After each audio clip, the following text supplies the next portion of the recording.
Mission south के दौरे पर पीएम मोदी ने कांग्रेस पर हमला बोला तो कांग्रेस ने भी पलटवार किया। कांग्रेस प्रवक्ता आलोक शर्मा ने बीजेपी के संकल्प पत्र और मोदी की गारंटी पर तंज कसा। कांग्रेस प्रवक्ता ने राहुल गांधी के हेलीकॉप्टर की तलाशी पर कहा कि पीएम मोदी के हेलीकॉप्टर की भी तलाशी होनी चाहिए।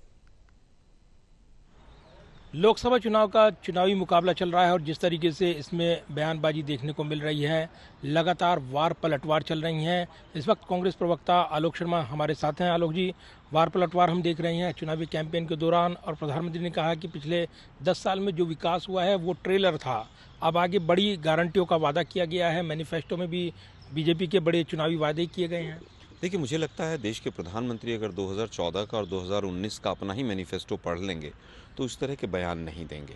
अब उनके विदाई का समय आ गया, झोला उठाने का समय आ गया। देश की जनता समझ चुकी है कि किस तरह से उन्होंने किसानों को, चाहे युवा हों, चाहे महिलाएं हों, चाहे विदेश नीति हो, चाहे अर्थ नीति हो, चाहे सामाजिक नीति हो, जिस तरह से इस सरकार ने सब चीज़ों का भट्टा बैठाया है। इनका देखिए किस तरह का 2014 का मैनिफेस्टो था। अगर पेज वाइज आप चलें तो डॉलर को सस्ता करेंगे, महंगाई को कम करेंगे, महिला अत्याचार को कम करेंगे, किसान की आमदनी डबल करेंगे, 100 स्मार्ट सिटी बनाएंगे। मोदी जी, अब आप इधर उधर की बात मत करो। देश के ऊपर 4 गुना कर्जा आपने कर दिया है, अब आप जाने की तैयारी करो। और दूसरी तरफ हम देख रहे हैं जब चुनावी लड़ाई चल रही है, इस बीच हेलीकॉप्टर की तलाशी ली गई है। राहुल गांधी जब चुनाव प्रचार के लिए तमिलनाडु पहुंचे, नीलगिरी में ये तलाशी ली गई है। हालांकि कुछ मिला नहीं, लेकिन दूसरी तरफ अगर देखें तो एक स्वतंत्र निष्पक्ष चुनाव के लिए ज़रूरी भी है ये तलाशी अभियान, ये और चौकस तरीके से चले। देखिए, कांग्रेस पार्टी ने हमेशा से इलेक्शन कमीशन की जो भी गाइडलाइंस हैं उनका सम्मान किया है, लेकिन दिक्कत यह है कि प्लेन लेवल फील्ड होना चाहिए।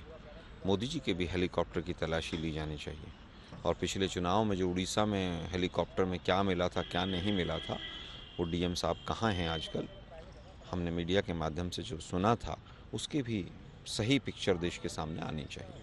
तो ये जो चुनावी मुकाबला चल रहा है आज की तारीख में, कांग्रेस खुद को कहाँ खड़ा हुआ देखती है? देखिए, मुझे लगता है इंडिया गठबंधन इस बार 300 के पार जाएगा। 2004 से बेहतर नतीजे आएंगे। 2004 से ज़्यादा बुरी हालत है बीजेपी की। तमाम कैंडिडेट्स अपने क्षेत्र में जाकर कैंपेन नहीं कर पा रहे हैं, तमाम ऊटपटांग बयान आ रहे हैं, और जो भी वायदे किए थे 10 साल में इनकी हवा निकल चुकी है। सरकार इनको चलाना आता नहीं है।